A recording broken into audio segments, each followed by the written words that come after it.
Sur le plateau TV de Polytech Horizon 2013 pour un grand débat, le premier d'une longue série de grands débats qui est initié par l'OPQIBI et qui a voulu, puisqu'on reste dans le domaine et dans la thématique ville durable, qui a voulu en savoir plus sur l'évolution des relations entre l'ingénierie privée et l'ingénierie territoriale. Alors territoriale, publique, on essaiera de faire la part des choses dans un instant. Je vais d'abord vous présenter mes invités. Le plus loin de moi, c'est Jean-Pierre Auger, qui est directeur des services techniques de Reims Métropole, mais qui est surtout le président de l'AITF, l'Association des ingénieurs territoriaux de France. Bonjour et bienvenue. Bonjour. À ses côtés, il a Benoît Clocheret, qui est administrateur de Syntec Ingénierie et président du bureau infrastructure chez Syntec Ingénierie. Et puis à ma gauche, il y a Dominique Sutrat, qui est le président de SINOV, qui est la Fédération des syndicats des métiers de la prestation intellectuelle, du conseil, de l'ingénierie et du numérique. Donc on a, pour faire simple, un représentant de l'ingénierie territoriale et puis deux représentants de l'ingénierie privée. Alors l'idée, bien sûr, c'est pas faire un débat comme un match de boxe, c'est pas ça. C'est de comprendre quels sont les enjeux, quelles sont d'abord les compétences des uns et des autres et les rôles qu'ils s'assignent les uns et les autres, quels sont les enjeux et comment on peut faire en sorte que ces deux ingénieries, souvent très différentes, mais qui ont des points communs, peuvent travailler ensemble à l'élaboration des villes durables d'aujourd'hui et de demain. Si j'ai bien résumé, vous ne m'interrompez pas, sinon vous me dites ce qu'il faut dire en plus. Jean-Pierre Auger, bonjour. C'est vers vous que je me tourne en premier lieu. Est-ce qu'on peut faire déjà un petit distinguo entre ingénierie territoriale et ingénierie publique? Est-ce qu'il y a une vraie différence? Tout à fait une vraie différence. Différence, pas forcément en termes de formation, mais différence par rapport au patron, entre guillemets. L'ingénierie publique regroupe toute l'ingénierie publique, donc celle d'État et celle territoriale. La différence qu'il y a entre les deux, c'est qu'on travaille pour les collectivités territoriales sur des projets urbains, alors que celle de l'État a d'autres vocations. Alors justement, les projets urbains, ce sont notamment les écoquartiers, les villes durables, les infrastructures modernes et si possible faibles consommatrices d'énergie, faibles productrices de déchets, enfin tout ce qu'on connaît sur la ville durable. Au niveau de votre association, vous avez une vision globale de ce qui se fait en France. Est-ce qu'on peut faire un petit état des lieux justement dans l'ingénierie territoriale sur ces projets de villes durables ? Un état des lieux peut-être pas très précis, mais savoir si chaque région, chaque département, chaque agglomération a des projets. Est-ce que ça bouillonne déjà ? Alors, tout à fait, ça bouillonne. En ce moment, on est plutôt sur des modes d'expérimentation et aujourd'hui, on attend un peu le retour de ces expériences pour voir quel type de modèle on pourrait développer. Donc on est vraiment aujourd'hui au cœur du développement, au cœur de l'innovation. Est-ce que vous avez le sentiment que l'ingénierie territoriale et l'ingénierie privée sont éloignées l'une de l'autre ou elles ont au contraire des intérêts communs ? Je pense qu'elles ont des intérêts communs. Depuis quelques années, avec SINOV ou Syntec, il y a des rencontres fréquentes où je pense qu'il y a une complémentarité. Il n'y a pas une lutte à avoir entre ces ingénieries. Au contraire, il y a la place pour tout le monde et une intelligence à travailler ensemble.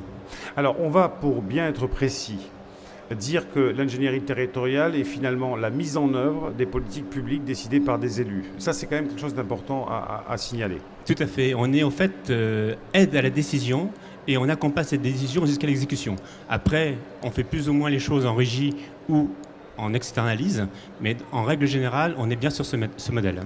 Alors, messieurs, monsieur Sutrat et monsieur Clocheret, alors lequel veut prendre la parole le premier, peu importe, vous allez parler tous les deux de toute façon.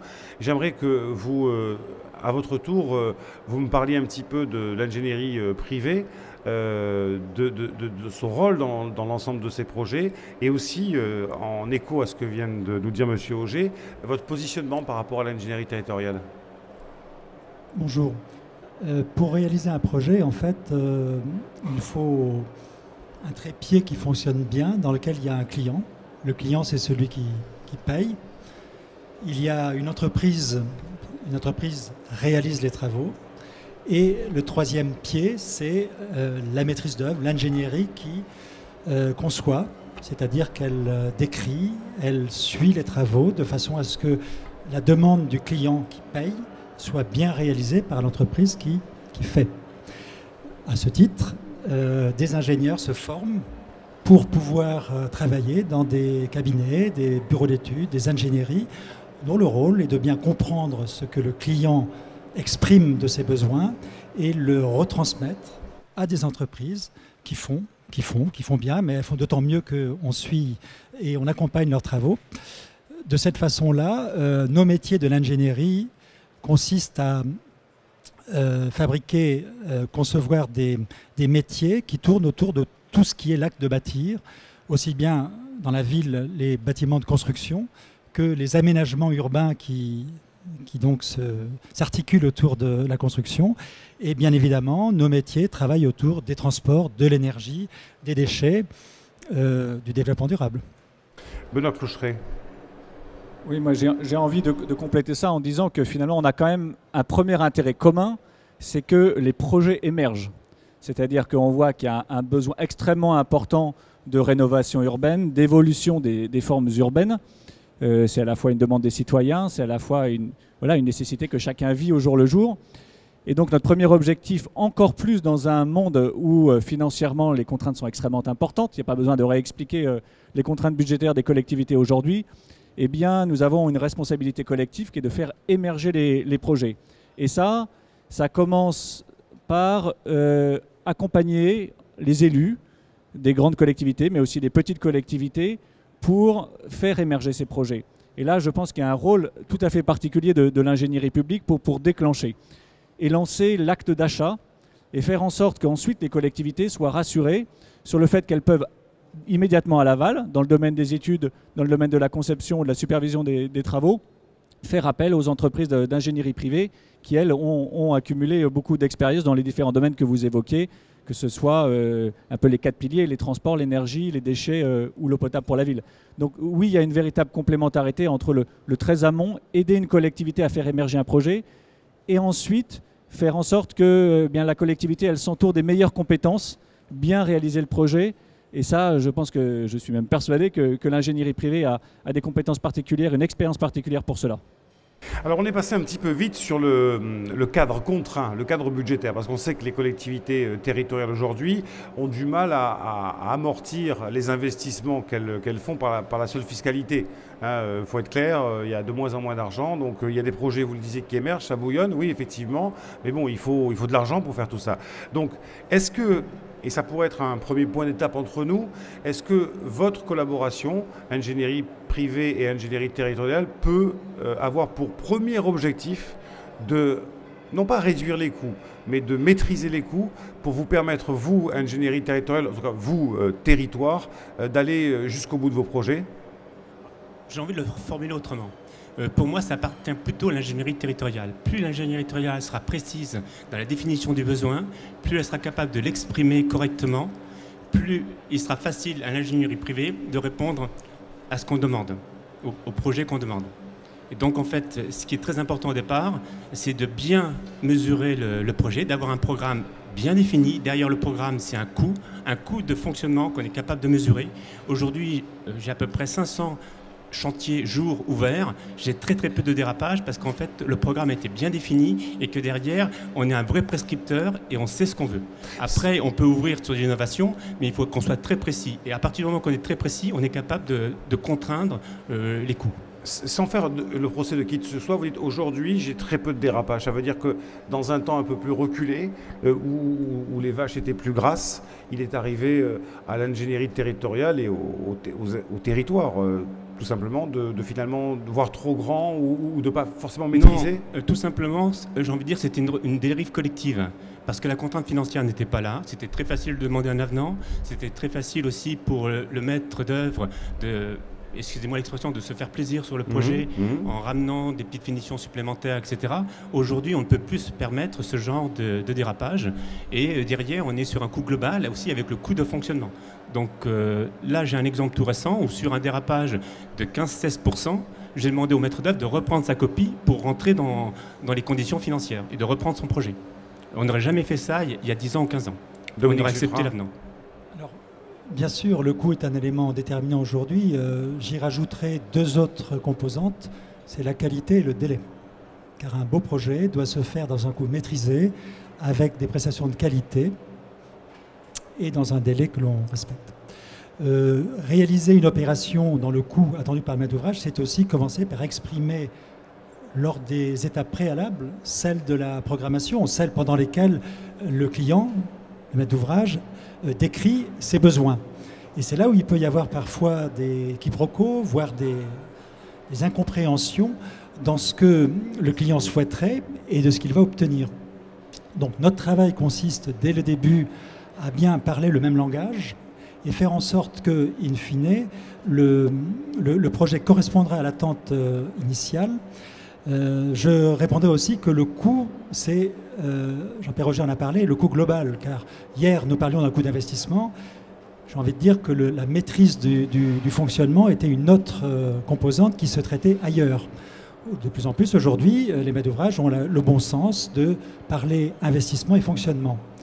Et là aussi, nous pouvons intervenir pour pouvoir, avec nos maîtres d'ouvrage, imaginer un coût global.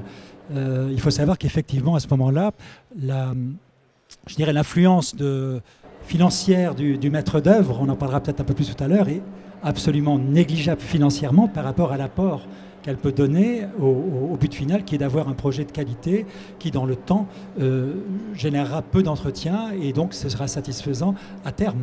Et est-ce que, selon vous, on pourrait imaginer qu'un jour, ou c'est peut-être le cas, je n'en sais rien, je vous pose la question, que l'ingénierie privée aille jusqu'à, non pas détricoter, mais en tout cas critiquer, dans le bon sens, la décision d'une assemblée départementale ou d'une agglomération, la décision d'un élu, dire bah, écoutez, cette décision-là, elle ne nous paraît pas raisonnable, et nous on voudrait, et après j'aimerais vous entendre là-dessus, on voudrait vous dire que vous allez, entre guillemets, dans le mur. Je pense que dans la pratique, ça devient de plus en plus une tendance parce que nous avons un devoir de conseil et c'est vrai que quand on parle de logique sécuritaire, de logique de développement durable, on a aussi à donner notre avis. Les maîtres d'ouvrage nous écoutent de plus en plus, mais c'est vrai que ce n'est pas toujours évident lorsque l'on a une idée préconçue de pouvoir en changer et c'est bien ce travail collaboratif qui se fait à trois qui fait que dans la pratique, un projet doit évoluer tout du long de la phase de programmation jusqu'à la réalisation et jusqu'à l'exploitation du produit. Oui, effectivement, c'est un sujet dont on parle beaucoup avec nos clients, aussi avec d'autres professions autour de nous. Moi, j'aime bien le mot de co-conception. Co-conception avec les clients, avec les collectivités, mais aussi avec les architectes, aussi avec les urbanistes. Parce que quand, globalement, la contrainte de coût est extrêmement prégnante, eh bien, on a, je me répète un petit peu, mais cette obligation collective de réussir un projet performant au moment du coût de construction et performant dans la durée de vie. Et ça, finalement, on a besoin de l'intelligence collective. On a besoin de l'intelligence de toutes les professions, on a besoin qu'elles travaillent ensemble dès les débuts du projet.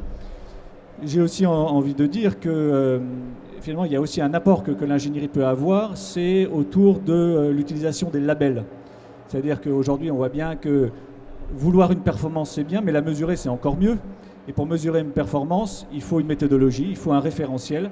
Et ça les ingénieries privées en particulier maîtrisent extrêmement bien ces labels et peuvent, et je pense c'est le sens de l'histoire, doivent accompagner les collectivités dans ces domaines-là. Et on voit, on est de plus en plus sollicité pour des accompagnements développement durable, des accompagnements de labellisation, HQE aménagement, où j'en passe. Voilà, et j'avais un dernier mot sur effectivement le rôle respectif de l'ingénierie privée et publique. On est aussi dans un contexte très franco-français. Et il faut qu'on ait tous en tête que, par exemple, dans le monde anglo-saxon, les repères sont totalement différents, puisque l'ingénierie publique n'existe pas et l'ingénierie privée est l'ingénierie immédiate de conseil, où elle existe très peu. Et donc ça, aujourd'hui en France, on voit ce mouvement-là. C'est vrai que finalement, le désengagement progressif de l'État a facilité ce mouvement. Mais nous, on est demandeurs de cette proximité avec nos clients dès les phases initiales, pas que pour une histoire de part de marché, mais aussi parce qu'on est intimement persuadé que de cette co-conception que naissent les meilleurs projets au meilleur coût. Essayons, Jean-Pierre Roger, d'être très concret par rapport à ce que vient de dire M. Clocheret sur cette co-construction. Alors, il a parlé des urbanistes, des architectes, on aurait même pu parler des sociologues, pourquoi pas, parce que quand on construit une ville durable, il faut aussi penser à la façon dont elle va être habitée. C'est un nouveau paradigme pour vous. Vous fonctionnez, alors vous en tant que président de l'AITF, mais vos collègues DGS fonctionnent comme ça aujourd'hui. Ils s'ouvrent à cette réflexion globale et à cette notion de co-construction. Oui, alors il y a plusieurs choses dans votre élément.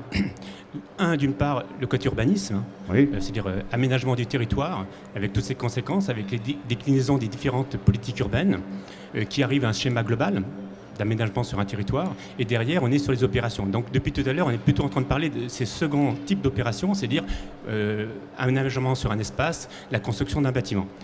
La première étape, effectivement, mais dans tous les cas, on est dans du pluridisciplinaire.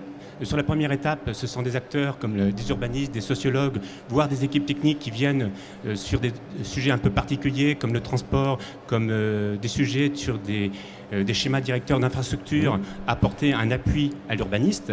Et après, on est avec d'autres types de conduite de projet, d'autres déclinaisons, mais toujours avec des équipes pluridisciplinaires. Et c'est l'intérêt aujourd'hui des choses, c'est d'être bien sur du pluridisciplinaire. Le projet n'appartient à l'urbaniste. L'urbaniste seul ne peut pas arriver sur du concret. Et de même, ceux qui arrivent sur les schémas suivants, l'architecte ou les ingénieurs, c'est une complémentarité sur le projet. Et c'est cette complémentarité qui fait l'efficacité du projet en final. Vous avez des exemples, vous, en tant que DGS de Reims Métropole, où il y a des moments où il faut arbitrer, il y a des moments où il faut trouver Ah oui, tout à fait. Hein. Arbitrer quelquefois en interne qui est plus dur. J'ai souvenir, on a un projet de musée sur Reims où le programme scientifique et culturel du conservateur était trop ambitieux. Les élus ne savaient pas comment l'arbitrer. C'est compliqué pour un élu d'arbitrer dans ce genre de programme. Donc on a donné une contrainte financière et on a rentré le projet culturel dans cette contrainte financière.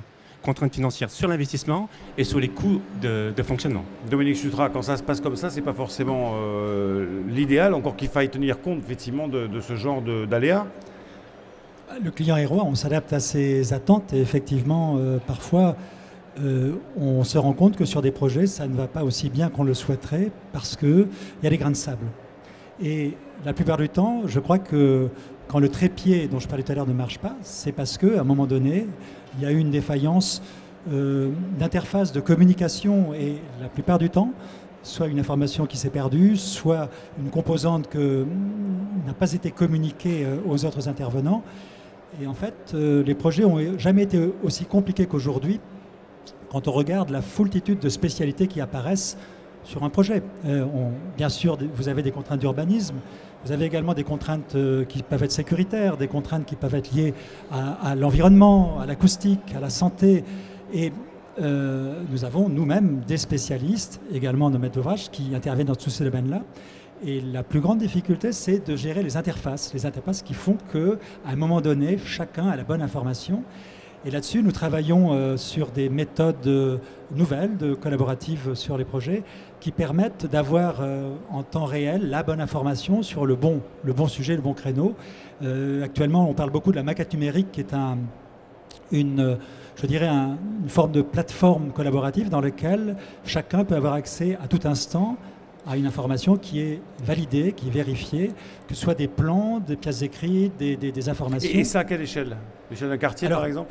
Ou d'un aménagement? Alors, aujourd'hui, ce sont des méthodes qui viennent plutôt du domaine industriel et qu'on voit pour fabriquer des avions ou des voitures. Mais pourquoi est-ce que l'on ne fabriquerait pas un bâtiment ou une ville avec la même rigueur, entre guillemets, industrielle que celle qu'on utilise?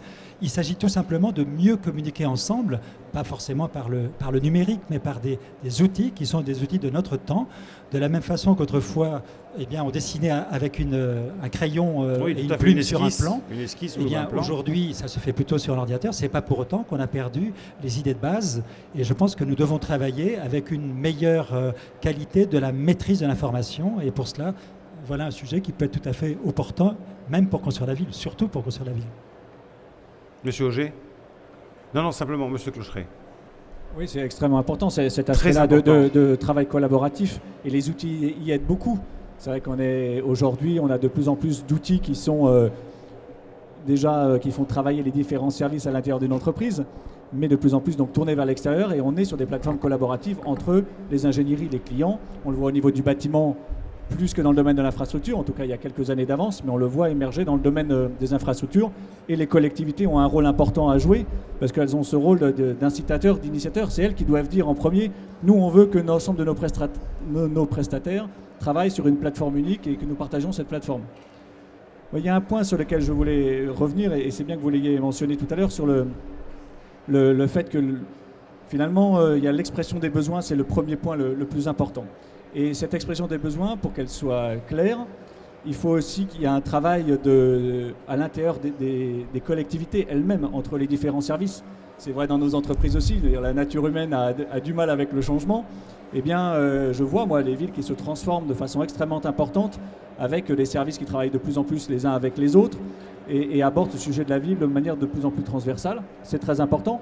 Et finalement, ça renvoie même aux élus et à la volonté des élus de mettre les citoyens au cœur des problématiques. Parce que finalement, au bout du compte, la ville, c'est quoi? Vous n'êtes finalement que les médiateurs entre les politiques publiques menées et les citoyens qui vont utiliser les structures et les bâtiments que vous allez construire. Oui, je ne sais pas si exactement vous n'aimez pas le mot de médiateur, si vous voulez. Quand même, parce qu'en fait, c'est plutôt notre rôle à nous d'être médiateur et assemblier. En fait, l'ingénierie, je reprends l'expression de tout à l'heure, co-concepteur du projet et réalisateur du projet avant tout.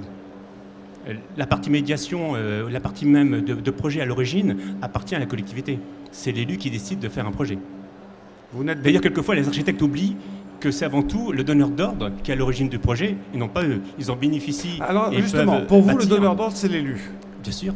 Et c'est le client. Est-ce qu'il n'y a pas un paradoxe? Parce qu'un élu, que ce soit dans une ville ou dans une région ou dans un département, enfin peu importe, il est là pour un certain temps.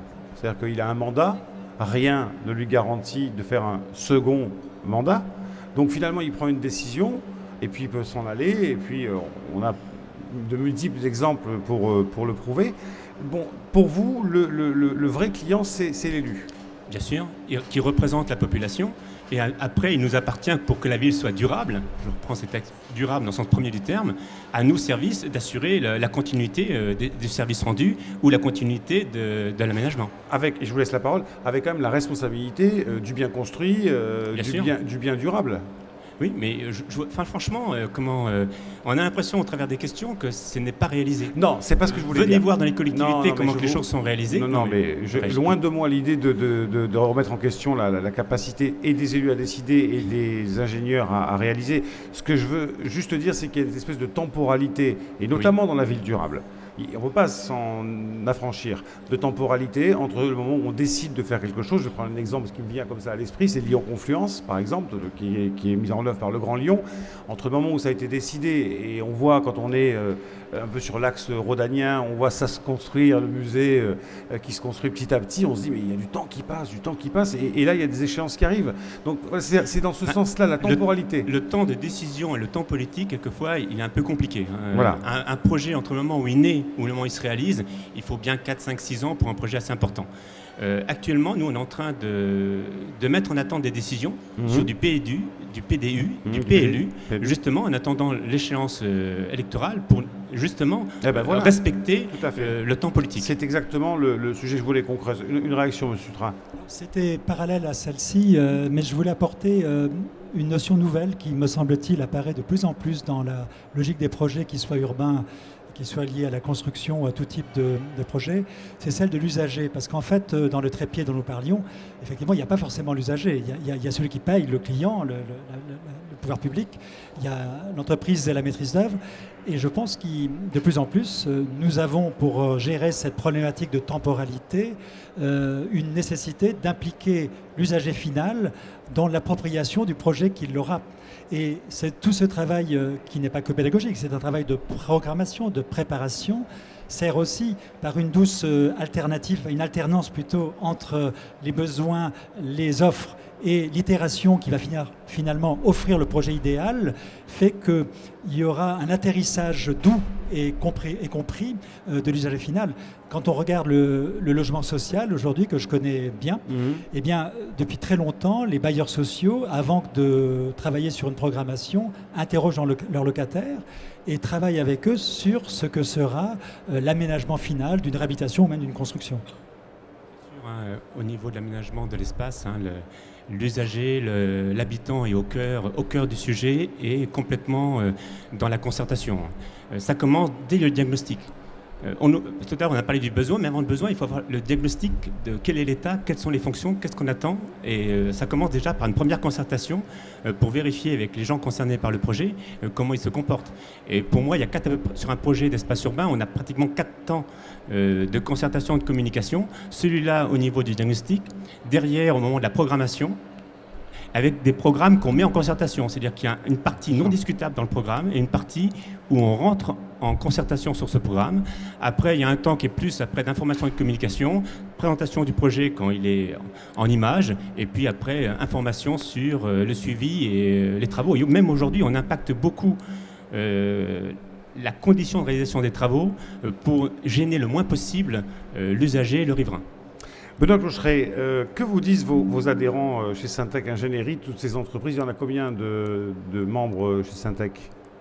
Quelques milliers. Quelques milliers. Hein. Syntec Ingénierie, c'est vraiment la branche qui regroupe effectivement les cabinets d'ingénierie. Oui, il y a deux Sinov aussi. Fédérations professionnelles, mais c'est essentiellement les plus grosses ingénieries qui sont chez Syntec Ingénierie. Voilà.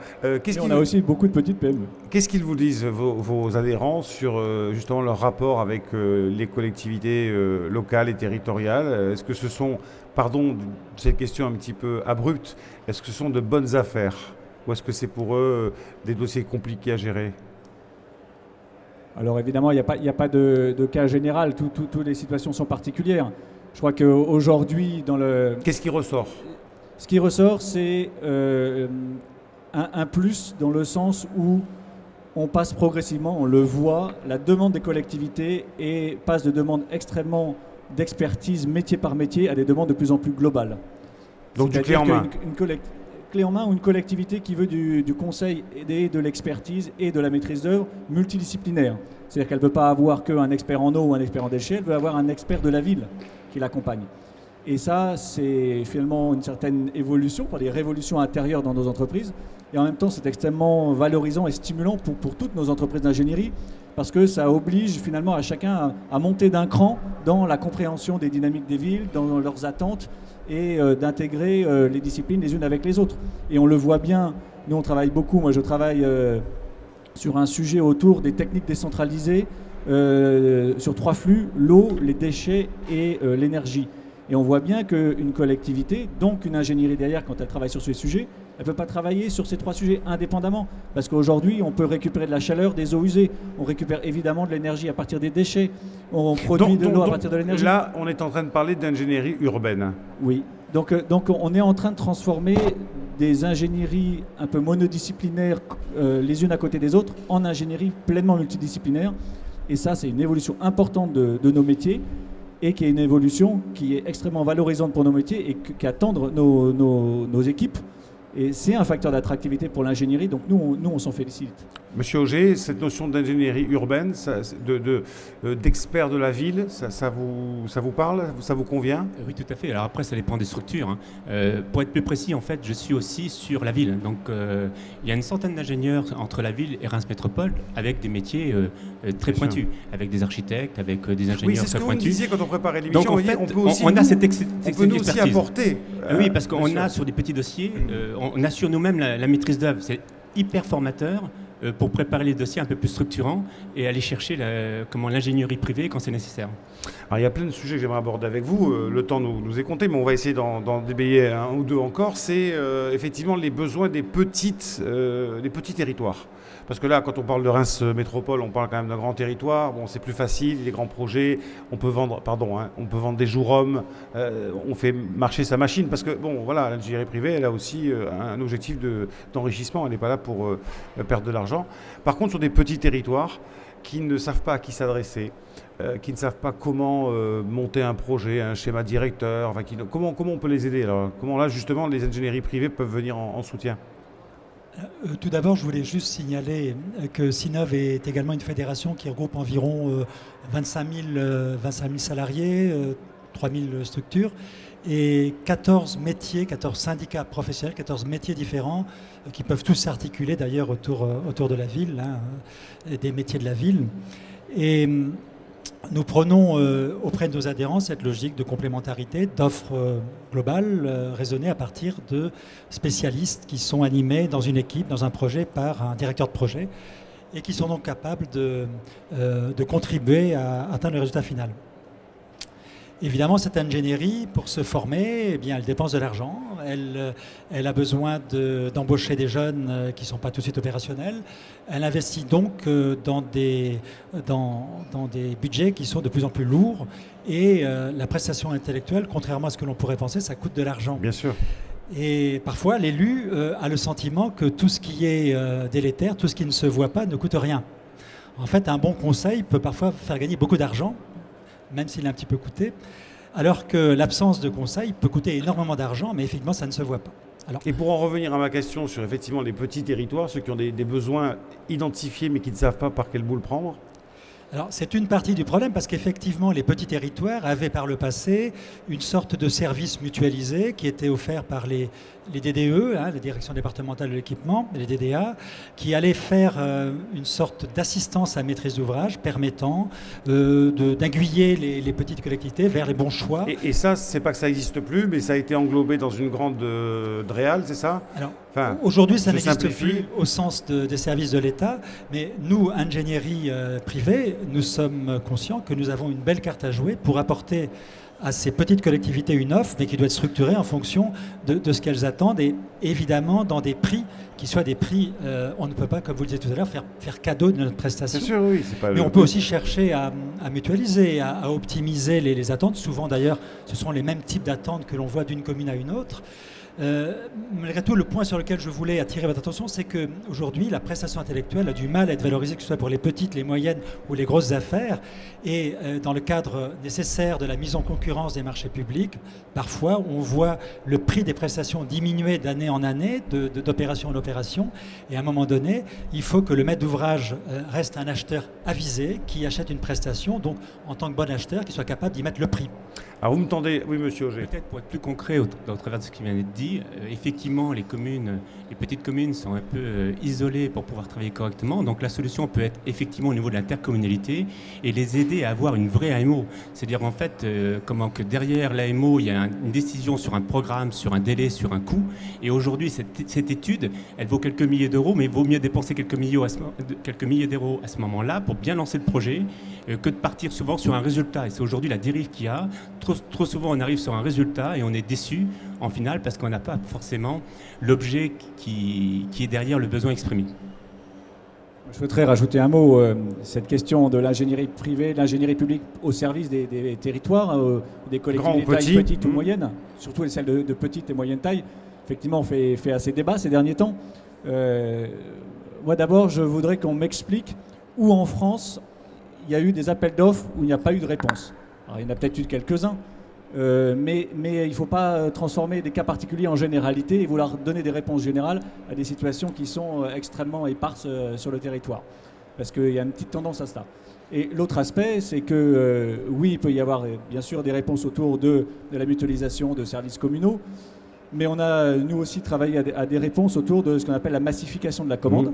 Et ça, on l'a travaillé au sein d'un institut qui regroupe d'ailleurs l'ensemble des parties prenantes. C'est pas que l'ingénierie, c'est les entreprises, c'est les académiques, c'est les collectivités, qui s'appelle l'IDRIM, Institut des routes, des rues et de la mobilité, des infrastructures de mobilité, dans lequel on vient de sortir une fiche qui explique justement les outils à disposition des collectivités, que sont les groupements de commandes, que sont les marchés à banc de commandes, que sont les accords cadres, qui permettent à des collectivités de s'assembler et de passer des commandes, plusieurs communes à la fois, pour des durées longues. Et donc vous arrivez à faire une commande importante. Pour quel type de projet, par exemple? Pour des projets urbains simples, de la voirie, pour des projets d'eau ou d'assainissement, pour des projets très simples. Quand vous prenez une commune de 50 habitants ou de 200 habitants, elle va avoir du mal à passer un marché. Si elle s'allie avec 10 communes ou 25 communes autour d'elle et qu'elle passe un marché sur 4 ans, je peux vous dire que vous aurez de l'ingénierie privée qui va répondre à ces marchés-là, parce que le volume est là. Non seulement vous aurez qui répondront, mais vous aurez aussi qui répondront à des prix compétitifs, parce que eh bien, le volume de marché est là. Je voudrais évoquer deux derniers thèmes, et on y répond assez vite, mais ils sont, de mon point de vue, assez importants. D'abord, c'est le communiqué de presse que Sinov a fait paraître au début du mois de novembre. Je le cite, l'ingénierie publique menace l'ingénierie privée. Alors pourquoi? Parce qu'en fait, Sinov et ses adhérents dénoncent effectivement les structures publiques ou parapubliques qui viennent s'intercaler entre eux et la commande territoriale. Bon, vous êtes le président de Sinov. Bon, c'est pas un brûlot, c'est pas une déclaration de guerre. Pourquoi ce communiqué de presse? Non, c'est plus un cri d'alerte. D'ailleurs, il n'y a pas que Sinov. Nous sommes aujourd'hui 9 structures rassemblées autour de ce sujet.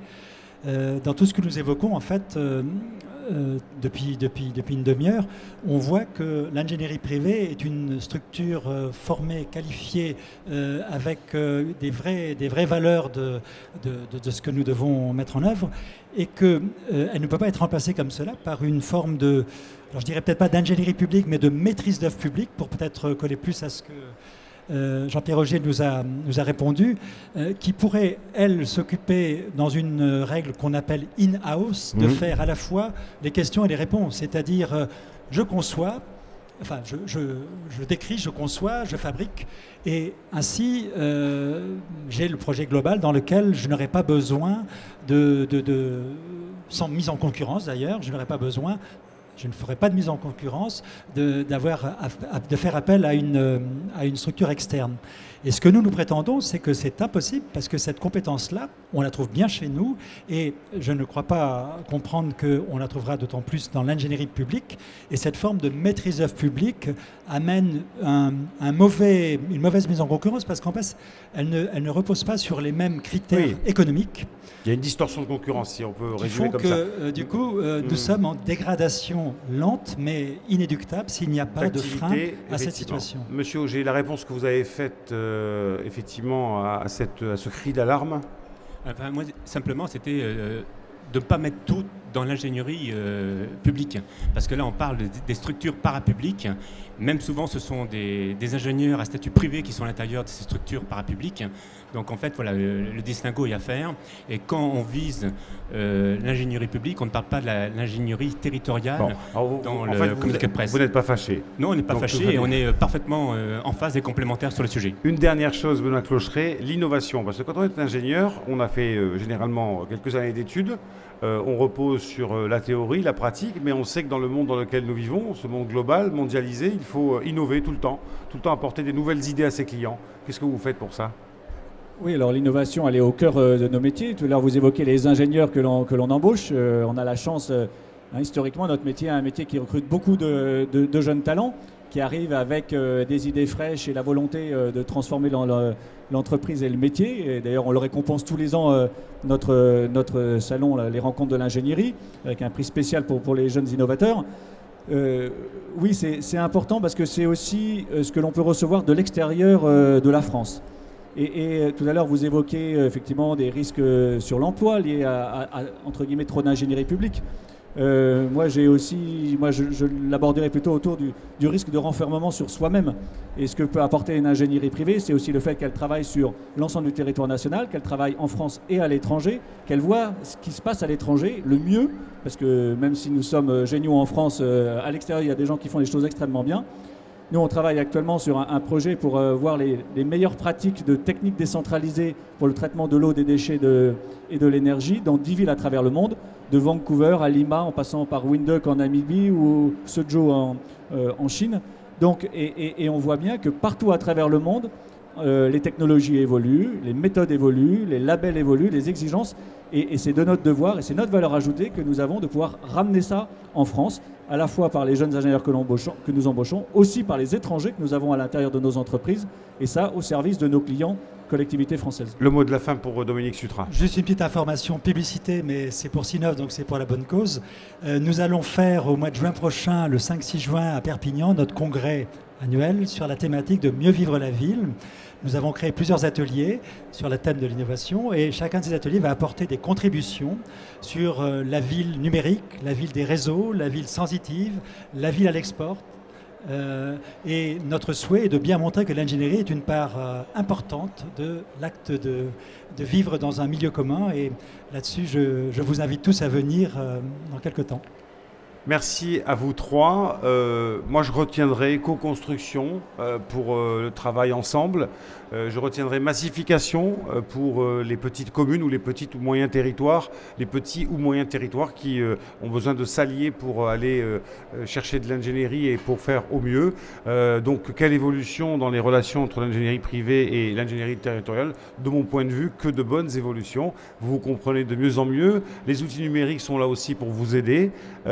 On est dans un monde très moderne et effectivement, il n'y a aucune raison que vous ne vous entendiez pas.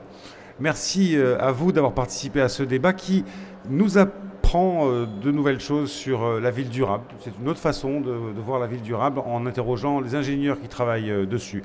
On va se quitter quelques instants. Restez avec nous sur le plateau de Polytech TV Horizon puisque dans un instant, je recevrai Corinne Lepage, députée européenne. Nous parlerons bien évidemment de l'actualité de l'environnement.